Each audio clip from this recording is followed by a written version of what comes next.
गुरु आपने गोविंद के बताए From the land to the preachings of Sandakari Baba Maharaj, this is true suggestion made from Professor Ram Mege, Institute of Technology and Research, Patera. Today, standing here to talk on the motion, will the developed India recognize the dreams of the youth of India? Before that, I would like to apologize to everyone because I will not be entertaining with musharas or the quotes by putting them into this debate, but I would like to make sure that every point that I say here is a hard data. It is a data that is given by the government of India.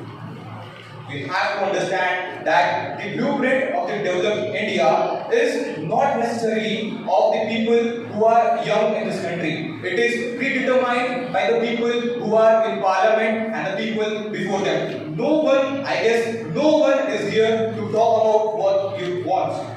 And I would like to say that my core argument is simple. Economic development that keeps half of the generation, half of you and me behind is not a success story. It is a crisis of aspiration.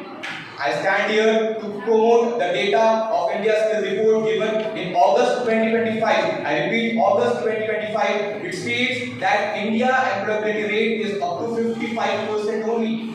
And people who are against my motion are stating it with flaunting state. I repeat, to flip the coin and see that staggering 45% are still not employed, even with a degree in their hand. People call it out the skills of the people, the skill of the youth. My friend, they are investing their life, their money, their everything into the learning because they were told if you are educated, you will be employed. But still, with a degree in hand, they are not employed. I have to go deeper into stats and see that the development factor, the development output is very much dividendly given out as a partiality. First, I will give an example. The gender dividend of 2025 report in March 25 stated that the employability rate of male in India is 59% and women employability rate is 41%, a staggering difference of almost approximately 20%. A developed India is decreasing the opportunities for the people, for the women of this country. How can we say that we are developing? And how can we say that the government, that the country is looking out for what the youth want? First, what the youth want is to stand shoulder by shoulder despite of the gender, despite of the religion of a person and look toward a Naitik Bharat, which is said to be a Vishwa Guru.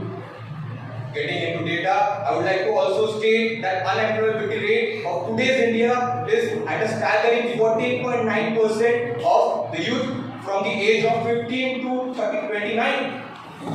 This is 3 times the national average till now, till the independence. We have to make sure that these type of uncertainties should be recognized by the government of India and make sure that the youth have a say in it. Another point that I would like to make is that the graduate unemployment rate of 2025 till now stated by the government of India, Education Ministry, is staggering 29%, which means the very much engine of the future of India, that the education policies, the Education Ministry, that is saying that the 29% of youth which are graduated, I repeat, post-graduated and graduated are unemployed.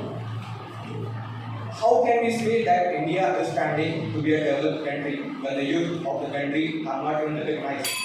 I would like to say, in closing arguments, that the youth of India doesn't want anything special. He and she are demanding for jobs into social equity backgrounds and not traditional. But the state-driven national development or the developed India narrative is only focusing on giving degrees to tech, IT and finance jobs.